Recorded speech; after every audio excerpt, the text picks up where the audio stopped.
আসসালামু আলাইকুম ছোট্ট বন্ধুরা, কেমন আছো? আশা করি ভালো আছো। ম্যাথ অ্যান্ড সায়েন্স একাডেমির পক্ষ থেকে তোমাদেরকে স্বাগত জানাচ্ছি। এখন আমি পঞ্চম শ্রেণীর 11 অধ্যায়ের পরিমাপের ওজনের কয়েকটা অঙ্ক নিয়ে আলোচনা করব। এখন আমরা ওজনের একটা অঙ্ক, এই 6285। জানো তো ওজনের একক হচ্ছে কিলোগ্রাম, মনে আছে ছোট্ট বন্ধুরা? ওকে, তাহলে আমরা কিলোগ্রাম মানে গ্রাম নিয়ে আলোচনা করব। কিলোগ্রাম, গ্রাম, হেক্টোগ্রাম, ডেকাগ্রাম, মিলিগ্রাম ইত্যাদি। ওকে, এটা হচ্ছে ওজনের একক, মনে রাখবা। এগুলি ছোট কোশ্চেন আসলে লিখতে হবে। ওকে, তাইলে আমরা এখানে দিয়েছে এই একটা অঙ্ক আর একটা অঙ্ক, মানে আমরা এটা হচ্ছে তোমার গ্রামে আছে, এটা গ্রামে আছে, তা আমরা ওইভাবে বানাবো। আমরা দৈর্ঘ্য যেভাবে পরিমাপ করছি সেটা, তাই গ্রাম থেকে কেজিতে নিব। দেখি, এই গ্রাম, ডেকাগ্রাম, হেক্টোগ্রাম, কিলোগ্রাম, তাই চারটা। তাহলে আমার চতুর্থ 1 2 3 4 এখানে কিলোগ্রাম, তাহলে 1 2 3 4 এই 6 দিয়া কিলোগ্রাম, আর বাকি যা আছে সেটা গ্রাম। 285 এটা গ্রাম হয়ে গেল। কত সুন্দর না ছোট্ট বন্ধুরা? আবার এটা দেখো, এটা আমরা এই 6 কেজি মানে 6 কিলোগ্রাম, তারপরে এখানে হেক্টোগ্রাম, তাহলে এই যে গ্রাম, ডেকাগ্রাম, হেক্টোগ্রাম, গ্রাম, ডেকাগ্রাম, হেক্টোগ্রাম, তাহলে 2, এখানে 2 হেক্টোগ্রাম, তারপর হচ্ছে ডেকাগ্রাম, এই গ্রাম, ডেকাগ্রাম, তাহলে 8 ডেকাগ্রাম, তাও 5 গ্রাম। ওকে, তাহলে আমরা এইভাবে উত্তরটা করে ফেললাম। কত সোজা, তাই না? এইভাবে আমরা করব। তাহলে দেখো ছোট্ট বন্ধুরা, আরেকটা অঙ্ক, এখানে 9060 গ্রাম, এটাকে আমরা কেজিতে এবং গ্রামে প্রকাশ করতে বলছে, আবার কেজিতে এবং ডেকাগ্রামে প্রকাশ করতে বলেছে।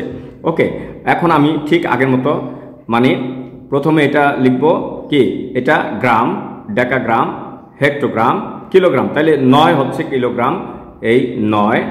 তারপরে গ্রাম, গ্রাম হচ্ছে বাকিটা, এখান থেকে যা বাকি থাকে, শূন্য থেকে যা বাকি থাকে সব গ্রাম। কিন্তু আমি যদি 0-60 লিখি তাইলে যা বুঝাবে, আবার 60 লিখলেও তাই বুঝাবে, তাহলে আমরা লিখব কি 60 গ্রাম। বুঝছো ছোট্ট বন্ধুরা? দেখো এখন আরেকটা, এটা কিভাবে, এটাও তাই, 9 কেজি। তারপর ডেকাগ্রাম, তাহলে কি গ্রাম, ডেকাগ্রাম, তাহলে ডেকা হচ্ছে 6 থেকে এদিকে যা আছে অতটুক 9-এর পরে, তাহলে 9-এর পরে 6 থেকে 0-6 আছে, তাহলে 0-6 আর 6 লেখা একই কথা, তাহলে এখানে শুধু 6 লিখব। ক্লিয়ার? এখানে দেখো আরেকটা অঙ্ক আছে 25 কেজি 800 গ্রাম, তাহলে আমরা এটাকে ডেকাগ্রামে প্রকাশ করব।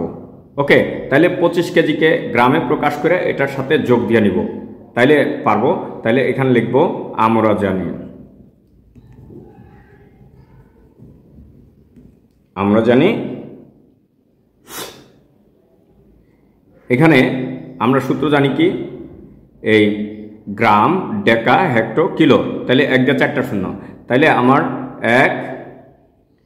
1 কেজি মানে 1 কিলোগ্রাম সমান 1 কিলোগ্রাম সমান 1 দিয়ে 3টা শূন্য, 1 দিয়ে 3টা শূন্য, এত গ্রাম। ওকে, তাইলে দেখো আমরা 25 কিলোগ্রাম সমান, গুণ হবে, গুণ হইলে এটার সাথে গুণ হয়ে যাবে 25 গুণ 1000, এত গ্রাম। ওকে, এখন আমরা দেখি এটা যদি আমরা গুণ করি তাহলে কি হয়, 25,000 গ্রাম। হ্যাঁ, তাইলে এখানে লিখব এই,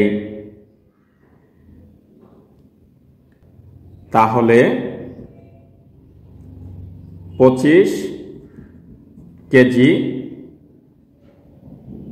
যোগ 800 গ্রাম ইকুয়ালস 25,000 যোগ 25,000 গ্রাম যোগ 800 গ্রাম ইকুয়াল টু 25,800 গ্রাম। তাইলে এখানে আমরা কি করতে পারি, এই গ্রাম, ডেকা, তাই না? তাহলে ডেকাগ্রামে যেহেতু এটাকে ডেকাগ্রামে প্রকাশ করতে বলছে, তাহলে আমরা কি লিখব এখানে এই গ্রাম ডেকা, তার মানে এটা টোটালটা ডেকাগ্রাম। তাহলে আমরা এটা একটা শূন্য বাদ দিলেই আমরা পাই এত ডেকা গ্রাম। তাহলে উত্তর হচ্ছে এত ডেকাগ্রাম।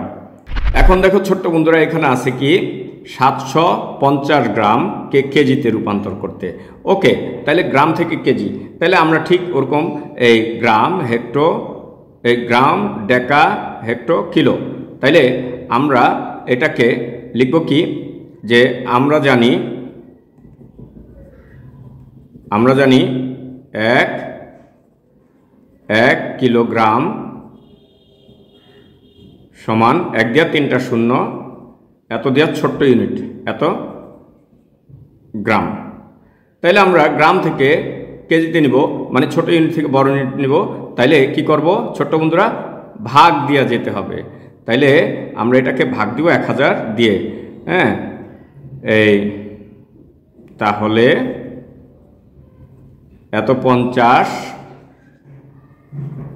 গ্রাম সমান 750 ভাগ 1000, এত কেজি। কেজি মানে কিলোগ্রাম। তাহলে এটা দিয়ে ভাগ দিলে 1 2 3 ঘর পরে একটা শূন্য হয়, দশমিক হয়, এত কেজি। দেখো দশমিকের পরে 2 ঘর নেওয়া যায়, তৃতীয় ঘর নিতাম কিন্তু এটা সংখ্যা নেই, শূন্য, এজন্য আমরা 2 ঘর নিয়ে এত কেজি দিয়ে দিলাম। তাহলে আমরা উত্তর হবে, উত্তর খালি ঘরের মধ্যে হচ্ছে কত, ধরুন 75 কেজি। ওকে, তাহলে তুমি যেই ধরনের অঙ্ক করো না কেন পরিমাপের, ইনশাল্লাহ যেভাবে আমি সূত্র কনস্ট্রাকশন শিখিয়েছি এইভাবে তোমরা যদি করো তাহলে ইনশাল্লাহ সব অঙ্ক পারা সম্ভব। ধন্যবাদ।